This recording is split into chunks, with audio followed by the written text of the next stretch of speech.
Welcome back, everyone, to another reaction video. Well, today we're going to take a look at a new channel again, at least new for us, and this one's called Chat History. And the video is small mistakes in history that caused huge disasters. I thought this might be an interesting topic. I'm guessing some of the disasters will be ones that are familiar to us. Others may not, but it just helps to show us a little bit of how small decisions or small mistakes or little things can have massive consequences. Of course, one that comes to mind immediately as a scholar of World War I is the several mistakes that were made on the day in June of 1914 that Franz Ferdinand was assassinated, making the mistake of not immediately leaving Sarajevo when those events unfolded. The mistake made by the driver of making a wrong turn down a one-way street and having to back out and having that happen right in front of Gavrilo Princip.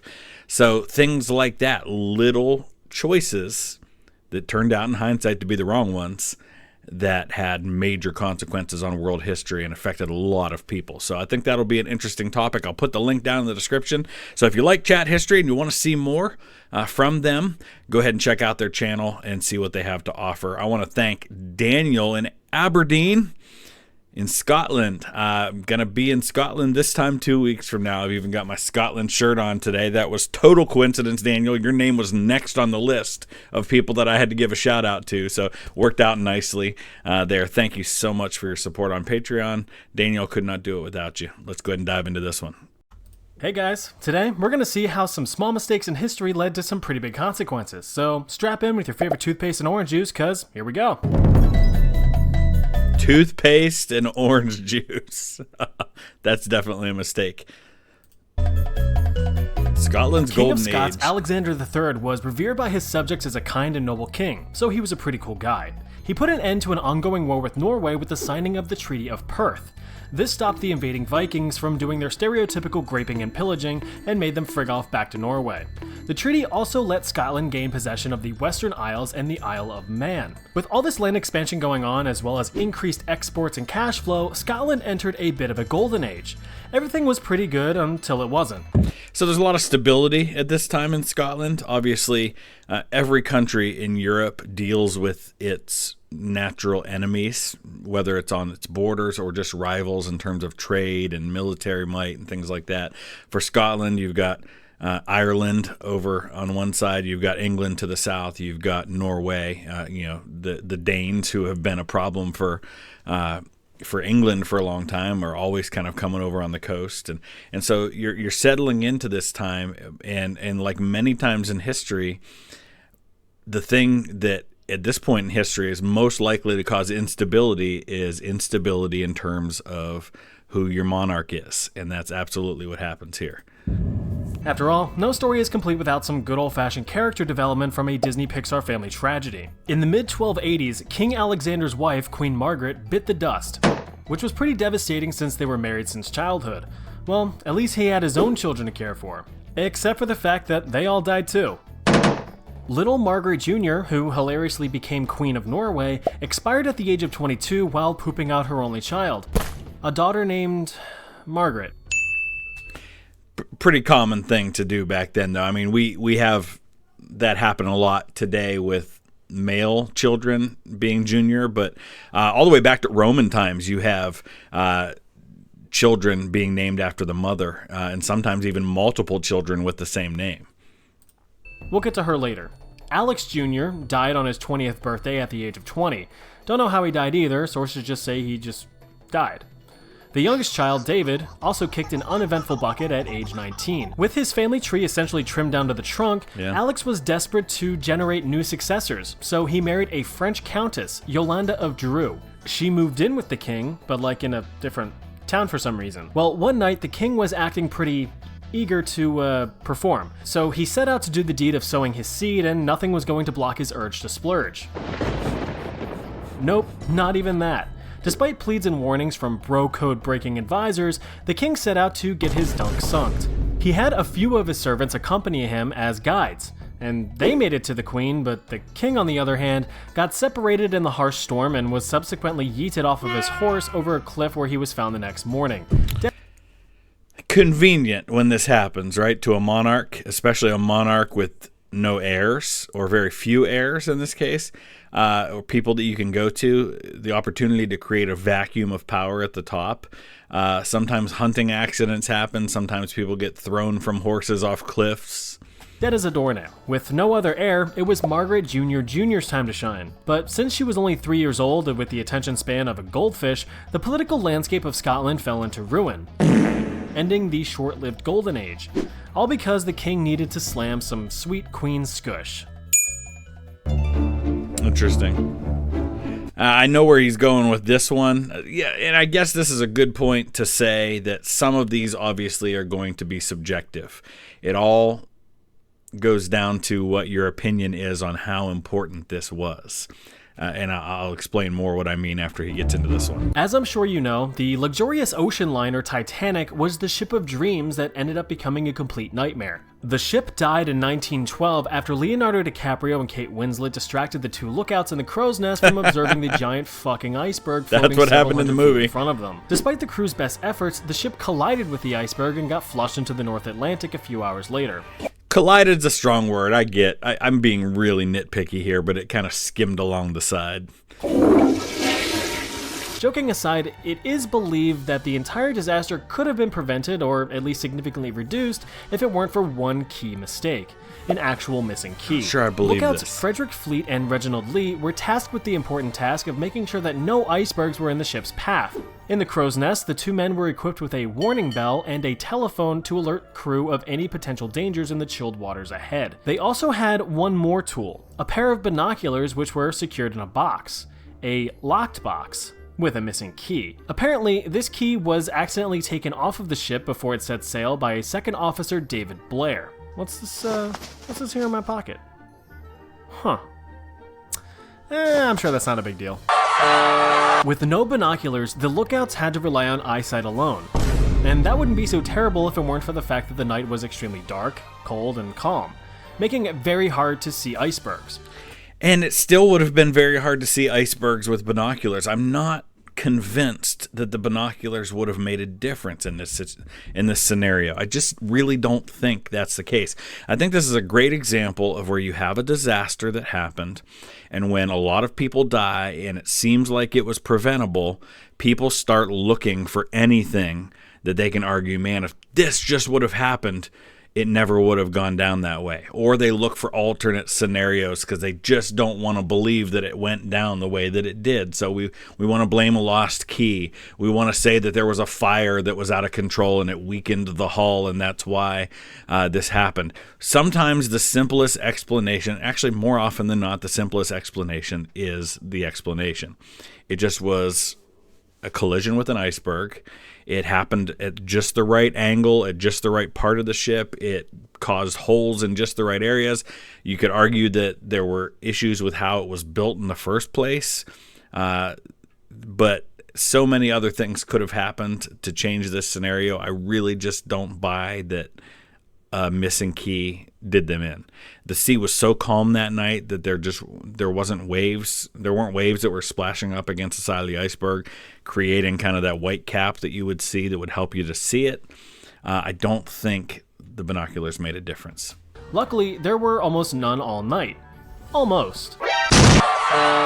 Both lookouts miraculously survived the sinking and, when interviewed, agreed that if they had binoculars, they could have seen the iceberg and reacted more quickly, avoiding the unnecessary loss of over 1,500 lives, but dooming James Cameron's film career.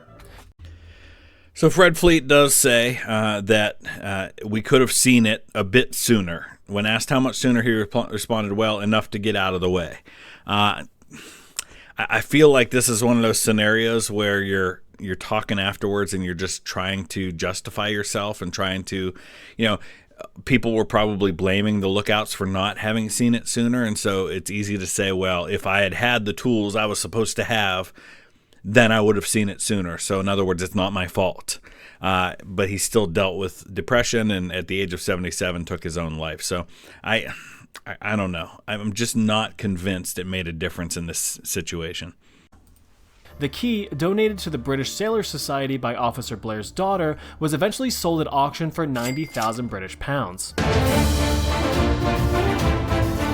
If you've ever dealt with the trouble of remembering how many tablespoons are in a gallon or that there's 660 feet in a furlong, you probably long for the ease of the metric system. Being an American myself, I'm genetically inclined to detest the anti-freedom units, but being an engineering degree made me appreciate the simplicity of the metric system. I mean, guys, it's really great. Everything is just a multiplicative of 10.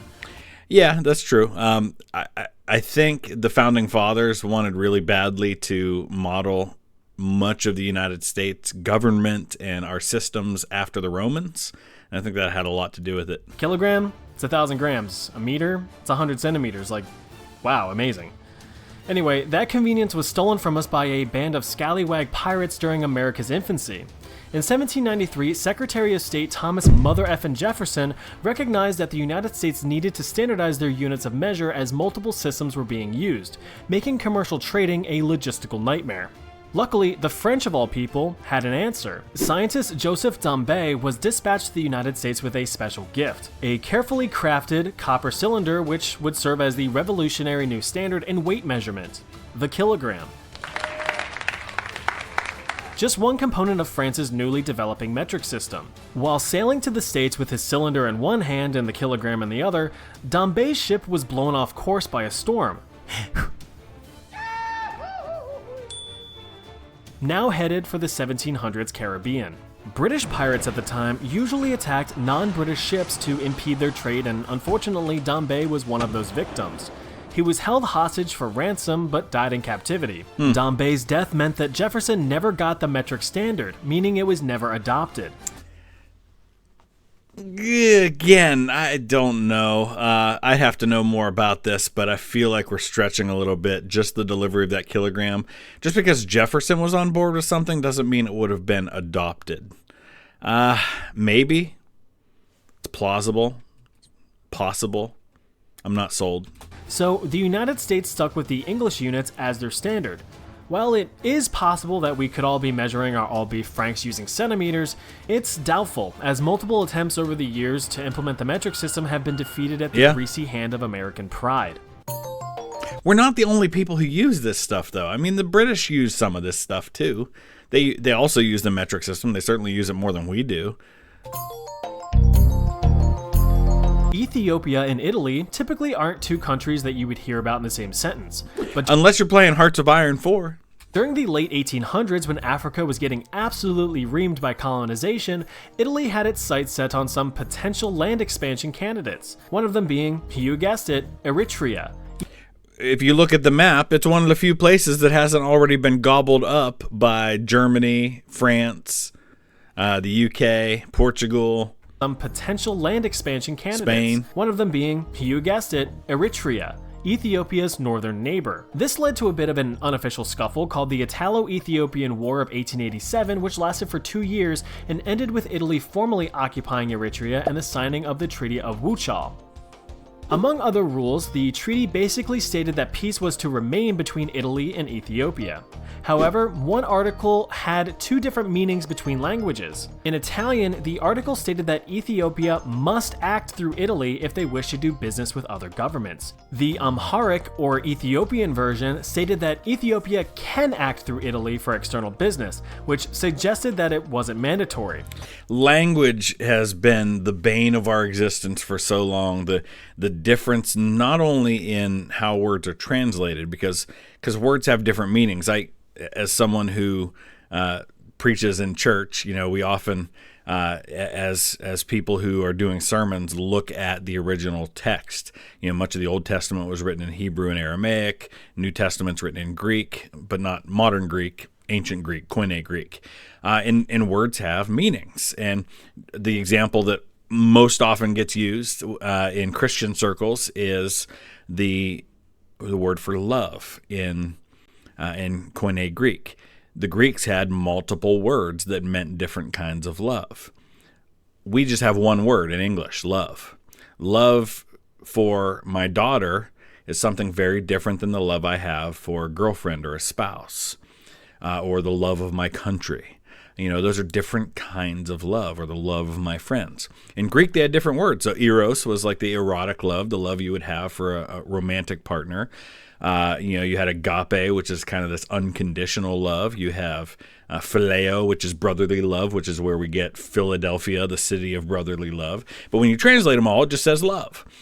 So certain words can mean different things to different people. And then on top of that, you have the cultural differences. Some cultures believe that the essence of who you are is in your heart. That's what, like when we talk about, I believe it in my heart. Other cultures, that might be their stomach. Same idea, different part of the body, and it doesn't translate well. So that's a long way of saying I totally get why this kind of thing happens. It probably happens a lot in history. Very different things. The treaty was nonetheless signed, and eventually the two countries clashed again. Italy claimed that it had full control over Ethiopia's external affairs, but Ethiopia claimed, "Nuh-uh, dude." Italy then invaded Ethiopia in 1895, starting the official First Italo-Ethiopian War. With Italy's army of 44,000 against Ethiopia's 125,000, the Italians ended up getting their spaghetti-eating teeth kicked in, securing Ethiopia's independence in 1896. Until Italy invaded again in 1935. Yep. Italy won that time. All in all, around 25,000 lives were lost during the First Italo-Ethiopian War, all because Italy decided to skip its daily Duolingo sessions.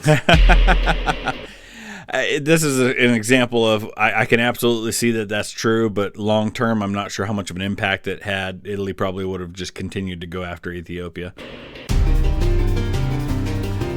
This one's absolutely true. When you're a power-hungry dictator to millions of I shouldn't say absolutely true.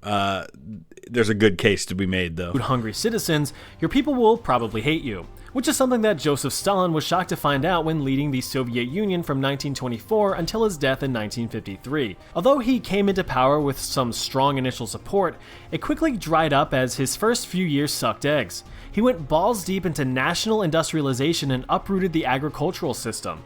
No food means famine, and famine means people die. So, people died. Millions of them. A lot. Stalin was now officially an asshole, and assholes need to be wiped clean. Think he always was. I just think he took it to a new level when he came to power. His political rivals demanded his removal, prompting Stalin to switch to defense mode. In doing so, he began stringent investigations of the government for anyone who might even toy with the idea of questioning his policies. Yes, hello, I have question. No one was safe. Doctors. During what came to be known as the Great Purge between 1936 and 1938, Stalin expanded his investigations to anyone he deemed a threat to the Soviet Union. By the end, there were over 700,000 documented executions of workers, artists, teachers, whoever, while in reality it is estimated to be about 1.2 million. Even his own Red Army saw 37,000 soldiers executed or sentenced to labor camps. And these weren't just lowly foot soldiers either, I'm talking like commanders and generals, his top guys. Stalin was absolutely unhinged, with his paranoia destroying his mental and physical health. He ended up surviving a severe heart attack and a stroke in 1945, with his health never fully recovering. On the night of February 28, 1953, Stalin was chilling with some bros, watching movies and having dinner. After a long night of joking, and this is actually something he would do a lot, is he would have a lot of his leadership, like the Nikita Khrushchevs of the world, come and hang out, and they'd have like these all-nighters watching movies, a lot of times American movies, and they would drink, and Khrushchev would tell jokes, and Khrushchev was always trying out new jokes and things like that, and like he would make them stay all night for these things. and smooches, Stalin retired to his private quarters, specifically instructing not to be disturbed until he woke up the next morning. Well, the next morning came and nothing. Afternoon, nothing. Remember that even his closest friends were terrified of defying him lest they be sent to the gulag. Night came. And this is the problem with ruling by fear. Eventually it comes around to bite you. And by now, they're pretty worried. It wasn't until 11 p.m. that a housekeeper dared to check on Stalin. He was found on the ground unconscious and unresponsive. Still terrified to call the doctor, it took another 8 hours for Stalin to receive medical attention. With an extremely high blood pressure of 190/110, Stalin had suffered another intense stroke. He received around-the-clock care for 3 days before he ultimately despawned on March 5th, 1953. Despawned. He had also purged a lot of the doctors, and so anybody who was left that was the least bit competent didn't treat him. I mean, all the competent doctors were gone. So you're dealing with a situation where everybody's afraid to do anything. And there's a story that's told that Beria, who had been his head of like his secret security and stuff, and was just an all-around horrible human being, actually like said some terrible things to him, and then Stalin started to recover, and then Beria started acting like he was like fawning all over him, and then he fell back into it. And they kind of show a comedic version of all of this in the movie Death of Stalin, but while it's a humor and a satire, it's largely kind of how things went down. Had he been kinder to his bros and not such a complete butthole, he may have been treated sooner and survived his ailment. It's possible. This is one of those, like, we'll never know for sure things. Had he been treated sooner, maybe he recovers. It's also possible it made no difference whatsoever, but it's certainly one of those ones that we'll never know the answer to. And if it was short-lived. The Soviet Union eventually collapsed in 1991. And there we have it. You can clearly see how small itty-bitty mistakes can lead to some severe consequences. So be sure to never make another mistake in your life. You can start that promise by clicking this to check out more of my content. Interesting. Botched executions. That's one we might have to take a look at as well. But what would you add to this list? There's a lot of great examples throughout history where little mistakes, some of these weren't little, but mistakes led to massive changes in history. Let me know your thoughts in the comment section below. And as we wrap this one up, I want to thank Tim in Lowestoft in the UK. I hope I'm pronouncing that right. I pride myself on UK pronunciations, but I'm not familiar with that one too much. And Emma in Fairfield, Connecticut. Thank you both so much for your support on Patreon. Check out some of these other videos that I'll put up on the links on the end screen here. Thanks for watching.